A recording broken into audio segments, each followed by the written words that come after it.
Hello दोस्तों, नमस्कार। YouTube की SP math by RP channel पर आपका हार्दिक स्वागत है। आज हम लोग 9वीं कक्षा के अध्याय 14 सांख्यिकी पर चर्चा करेंगे। जैसा कि पिछली वीडियो में और पिछली कक्षाओं में आप सांख्यिकी के विषय में पढ़ चुके हैं। एक नज़र देख लीजिए सांख्यिकी क्या होती है। तो आप जानते होंगे सांख्यिकी क्या है, सांख्यिकी की क्या परिभाषा है। तो देख लीजिए, अध्ययन का वह क्षेत्र जिसमें आंकड़ों के प्रति प्रस्तुतिकरण, विश्लेषण तथा निर्वचन पर विचार किया जाता है, सांख्यिकी कहलाता है। क्या? अध्ययन का वह क्षेत्र जिसमें आंकड़ों के प्रति प्रस्तुतिकरण, विश्लेषण तथा निर्वचन पर विचार किया जाता है, सांख्यिकी कहलाता है। तो आइए लिख लेते हैं, सांख्यिकी क्या होता है। अध्ययन का वह क्षेत्र, क्या? सांख्यिकी अध्ययन का वह क्षेत्र, क्या? अध्ययन का वह क्षेत्र जिसमें आंकड़ों के प्रति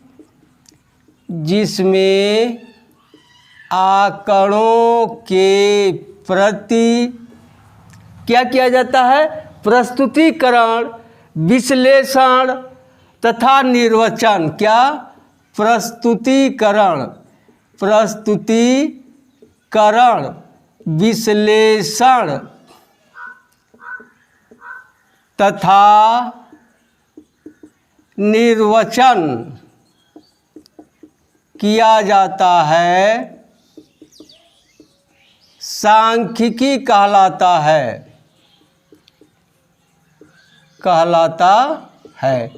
यही है सांख्यिकी। क्या? अध्ययन का वह क्षेत्र जिसमें आंकड़ों के प्रति प्रस्तुतिकरण, विश्लेषण तथा निर्वचन किया जाता है, सांख्यिकी कहलाता है। अब देखिए, इसमें एक शब्द आया है आंकड़ा। अब आंकड़ा क्या होता है? आपके मन में विचार पैदा होगा, ये आंकड़ा क्या होता है। तो आंकड़ा देखिए क्या होता है। आंकड़े, क्या? आंकड़ा का मतलब होता है आंकना। जैसे उदाहरण के तौर पर आप किसी बारात में गए,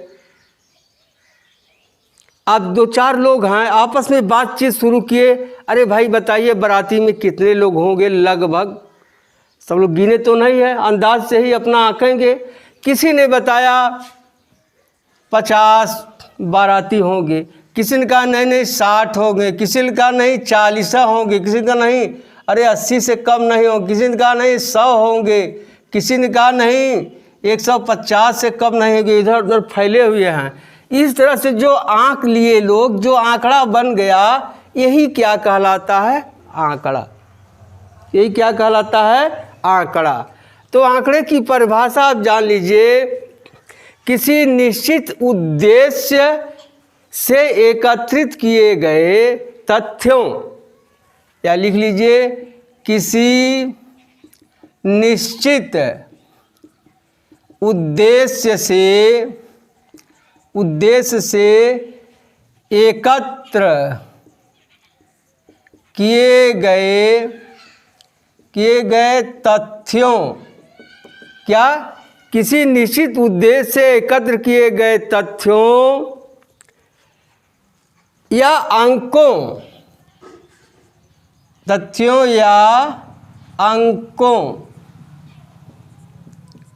को क्या कहा जाता है?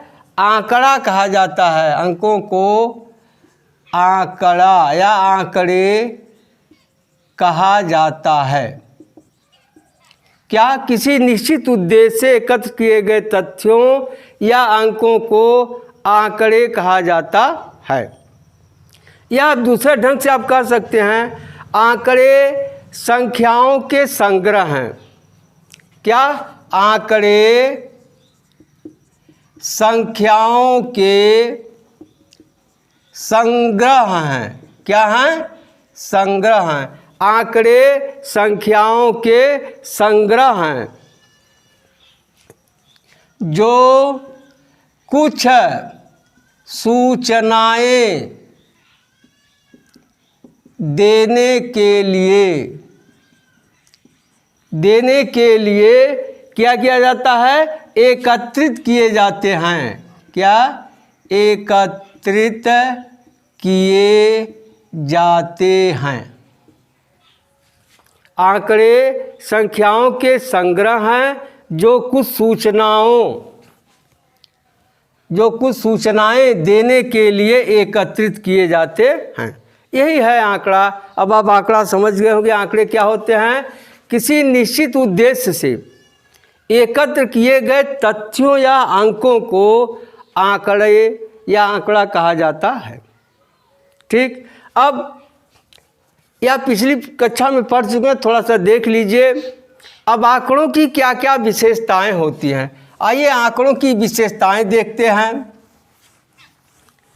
आंकड़ों की क्या क्या विशेषताएं होती हैं, आइए आंकड़ों की विशेषताएं देखते हैं। आंकड़ों की विशेषताएं, आंकड़ों की विशेषताएं।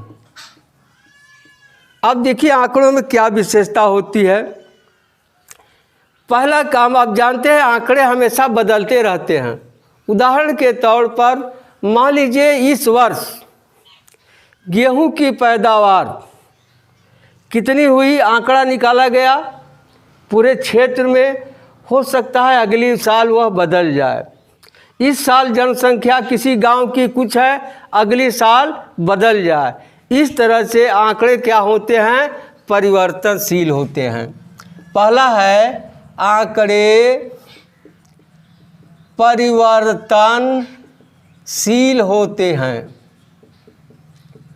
क्या होते हैं? आंकड़े परिवर्तनशील होते हैं। हो गया।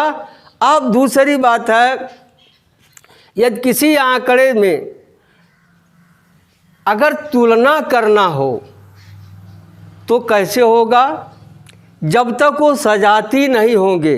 जैसे किसी लड़के की अंग्रेजी में मान लीजिए 60 अंक है और गणित में 75 अंक है, तो हम यह बता नहीं सकते कि गणित में कौन अच्छा है, ये अच्छा है या ये अच्छा है, या अंग्रेजी में ये अच्छा है या ये अच्छा है। यह दोनों सजाती होते, दोनों का अंग्रेजी में 60-75 होता तो हम पता कर सकते कि यह लड़का अच्छा है। ठीक है। इस तरह से क्या होगा? दूसरा इसकी विशेषता क्या है? आंकड़े सजाती होने पर ही तुलना करके निष्कर्ष निकाले जा सकते हैं। क्या दूसरा है? आंकड़े सजातीय होने पर ही तुलना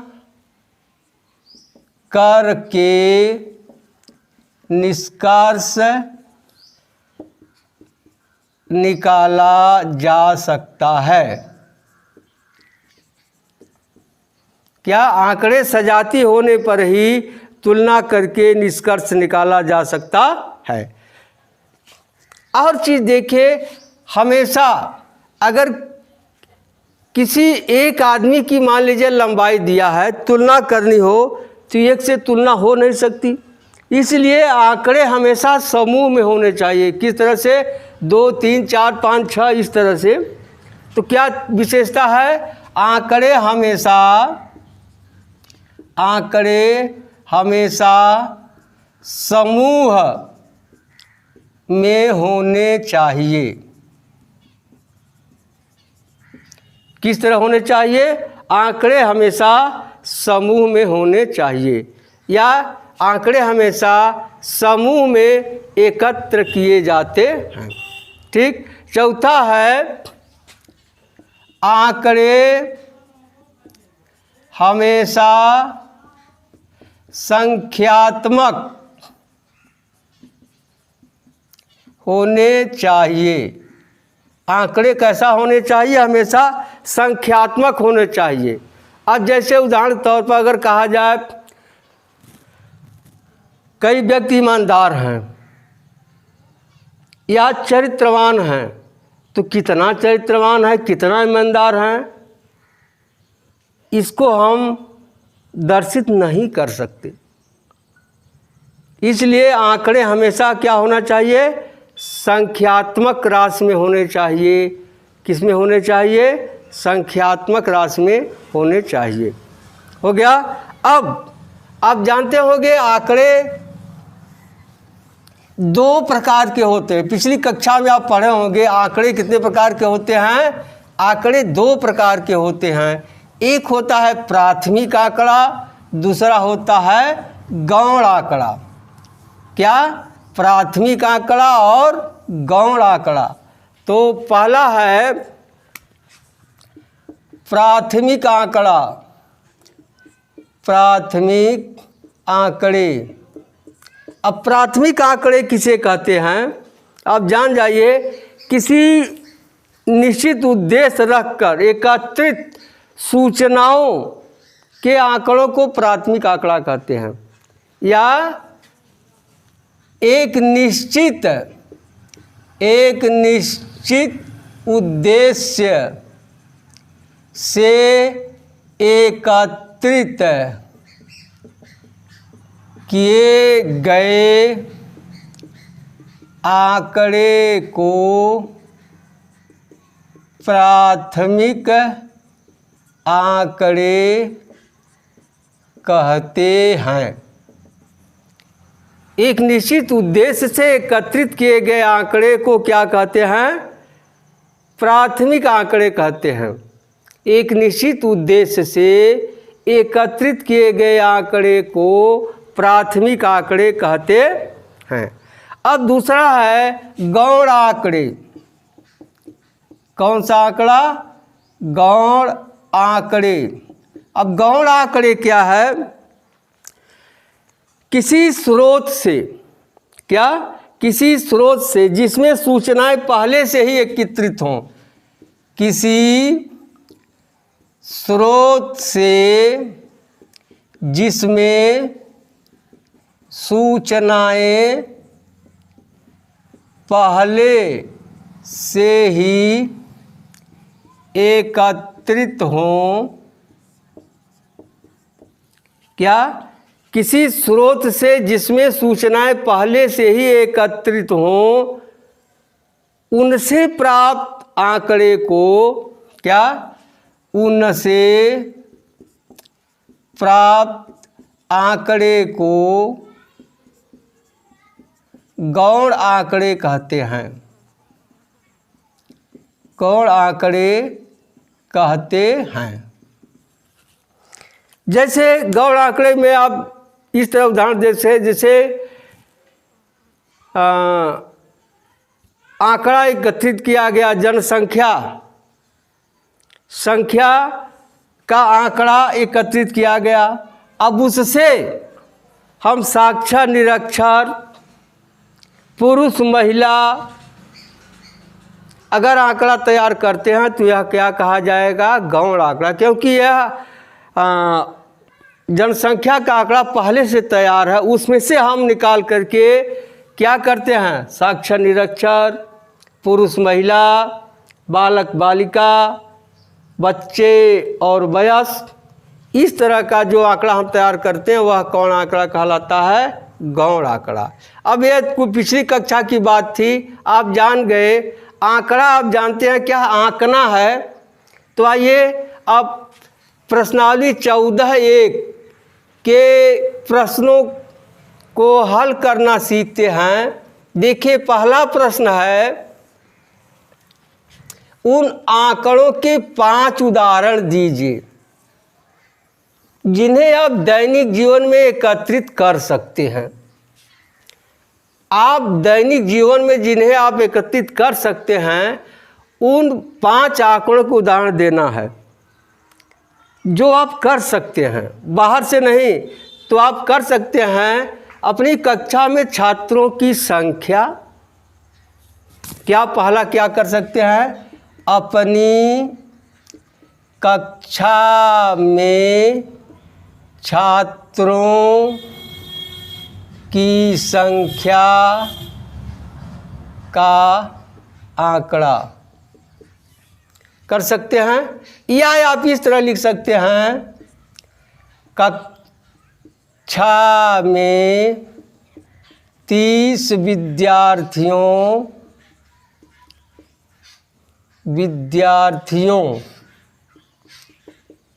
की ऊंचाई, लंबाई नहीं ऊंचाई का आंकड़ा। अब तब स्वयं कर सकते हैं। अब दूसरा क्या होगा, हर गर्मी चले, विद्यालय में पंखे लगे होंगे, तो विद्यालय में लगे